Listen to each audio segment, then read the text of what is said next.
Well, I think we can safely call Ron DeSantis a failed Fox News project as of this point.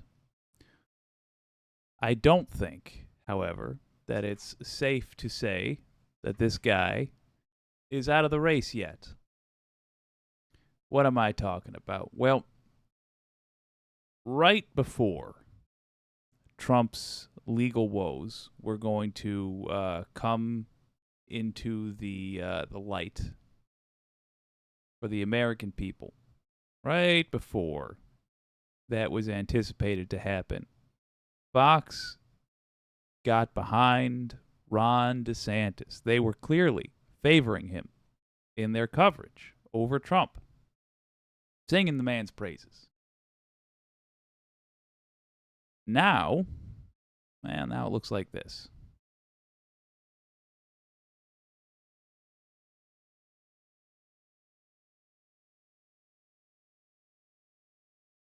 All right, Sandra, let's bring in Brett Baer, anchor and executive editor of Special Reports. So the headline in Politico, we can put it up on the screen, which we have confirmed, by the way, at Fox News.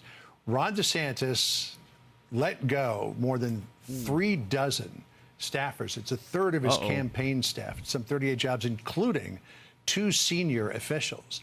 You know, when you take a look at governors and their history here, you know, there's a sense of inevitability that's built around them. Jeb Bush, we remember him. We talked about Tim Pawlenty. Scott Walker. Could Ron DeSantis be the latest in that group? He's desperately trying not to be. But this is a big sign. A third of your campaign staff. We haven't even gotten to August as of yet. There were real concerns by big donors, we were told, of the spending, the burn rate. And they were spending a lot of money, but not getting a lot of bang for their buck. Yeah, I mean, Brett Baer ended up putting it fine. The burn rate is how much money they're going through. It's that simple. So when these folks, who, let's be honest, are a bunch of businessmen, are looking at their return on investment, they're seeing that this guy requires to do what they want too much money. Now the other question that would have to be asked is, can they get the same thing from another candidate? What they want, the people who are investing in DeSantis, will get the same thing from every other candidate except Donald Trump. What they do not want with Donald Trump is the instability. They don't give a damn about your fate. They don't care how badly you're hurt. Case in point, they were willing to support DeSantis. Just like Fox News was willing to support DeSantis. I think we've all heard the assessment of DeSantis, which I think is accurate by this point. He's Trump without the baggage. Not too far from that fellow who said he was David Duke without the baggage. He's Trump, except he has yet to commit the crimes he would commit if he were in office. Ron DeSantis. He would commit the exact same crimes Trump did. He would just do it slightly more competently and with less greasy charisma. No charisma, in fact. Trump has a kind of charisma that appeals to filth. And I say this as filth. So understand, I get it.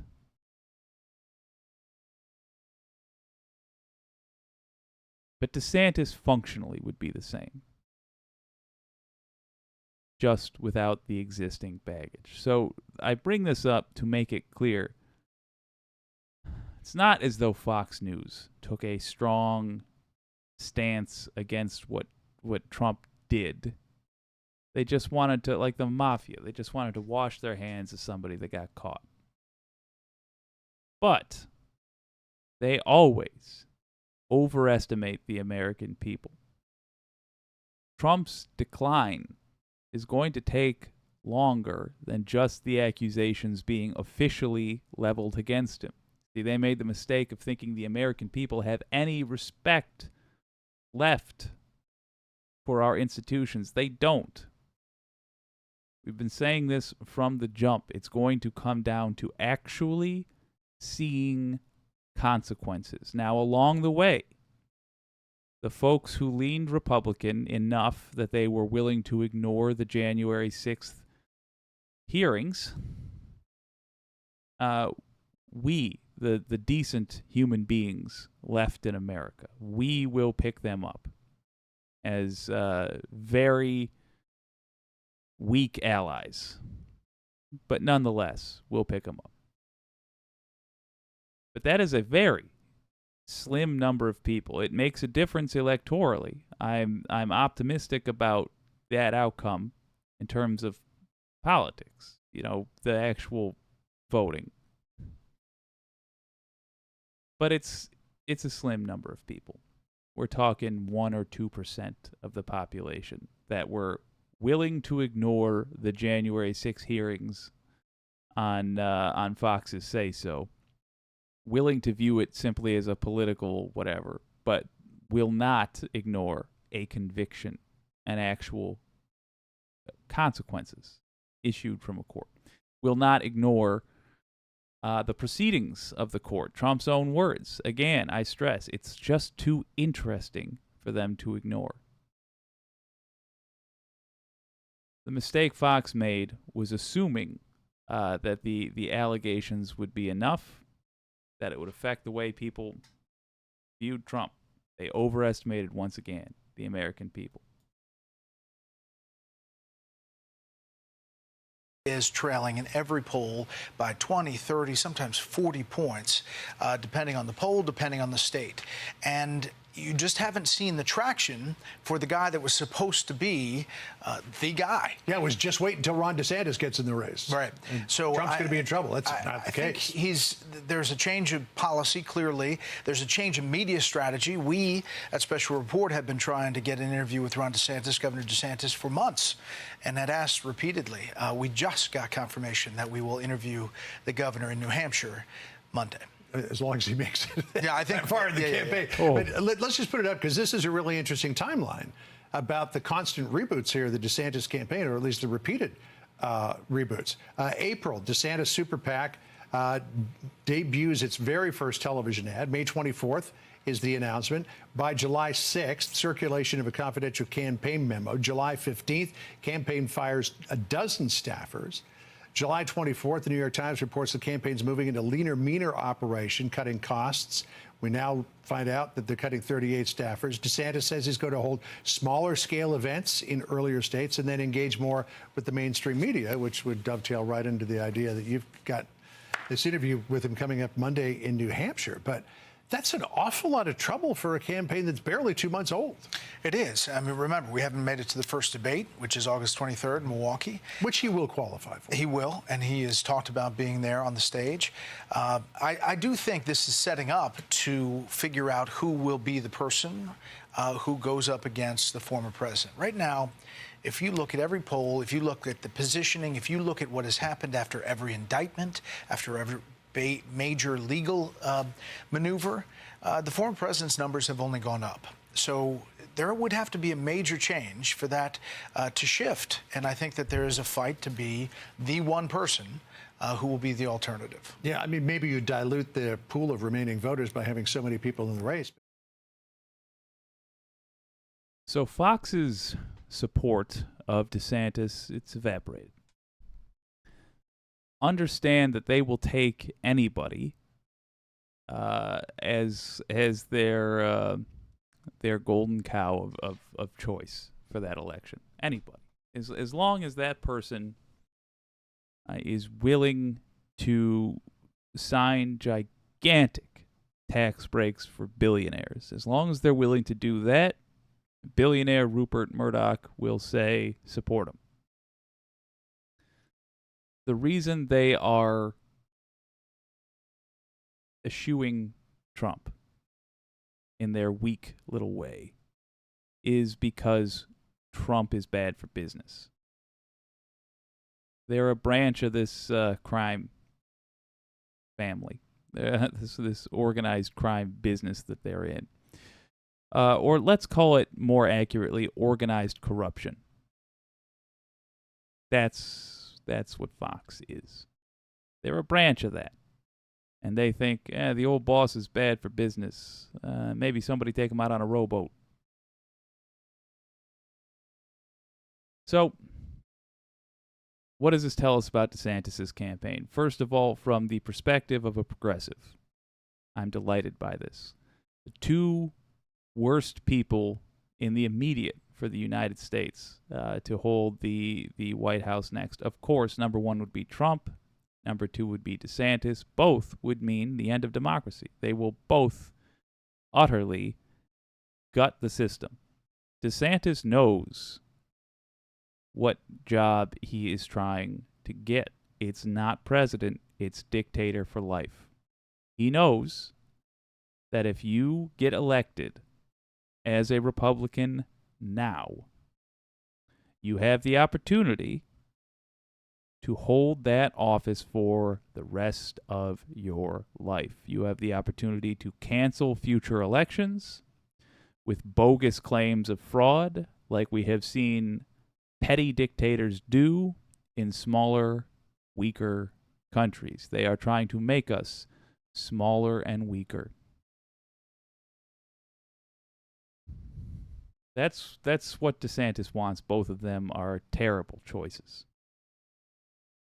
They're both appealing to the same group of voters, the group who would stupidly celebrate such a disaster and would make it possible. Let's talk about strategy. He says he's going leaner and meaner by firing campaign staff. Okay, that's not the same thing as canceling commercial buys.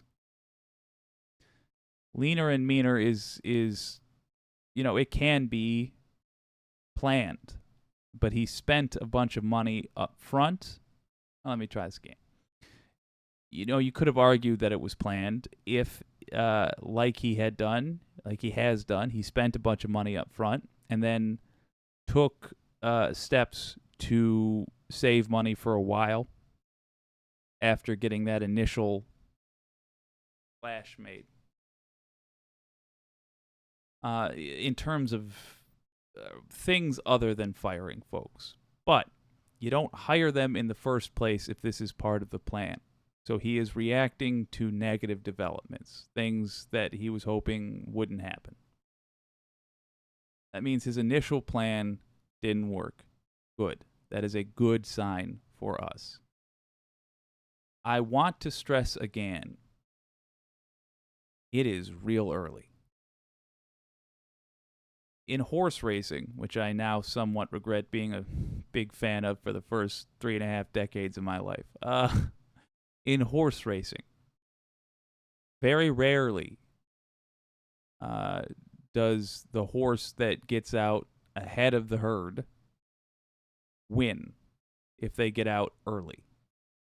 The first horse that gets out ahead of everybody else generally peters out by the end of the race. It's the horse that's in second or third place that rides the wake of the others and then right before the end pulls ahead. That horse tends to win, and politics looks a lot like that. Ron DeSantis looks like a born loser. He came out and ran real hard, real early, and even then wasn't even able to catch up with the lead horse.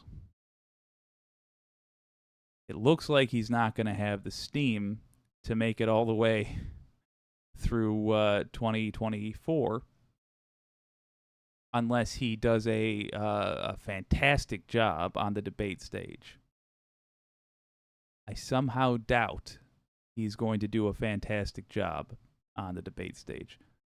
Chris Christie will rip him to shreds. Nikki Haley will rip him to shreds. Will they pick up votes? Probably not. But boy, they're going to make it seem real foolish to be a DeSantis supporter. This is good news for us. In addition, he's appealing to the Trump crowd, DeSantis is. It's about to be real embarrassing to be a DeSantis supporter. That will be followed up by it continuing to be an embarrassment to be a Trump supporter. It would encourage us to double down on the Trump mockery, make fun of how uneducated about politics you have to be to support Trump, make fun of what a criminal Trump is. And when they retort with, what about Hunter Biden, say, fine, lock him up. You got to prove it. Prove whatever it is you think he did. Prove it. Had every opportunity. Y'all had control of the House. Prove it. It's a highly conservative law enforcement apparatus in the United States. You have folks that straight up refuse to investigate Trump, who inexplicably still have their jobs in the FBI. You have no shortage of people that could prove Hunter did something wrong or Joe Biden did something wrong if the evidence existed.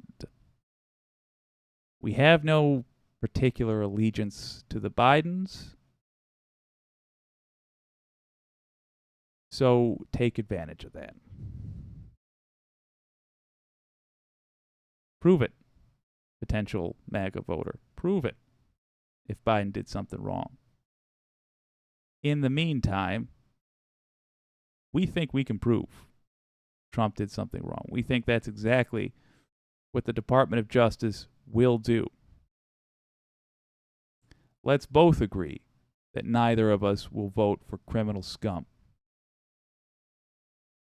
And I don't think we're going to have to worry about Trumpism living on through DeSantis, because the man appears to be running out of money to promote his that particular brand of hate.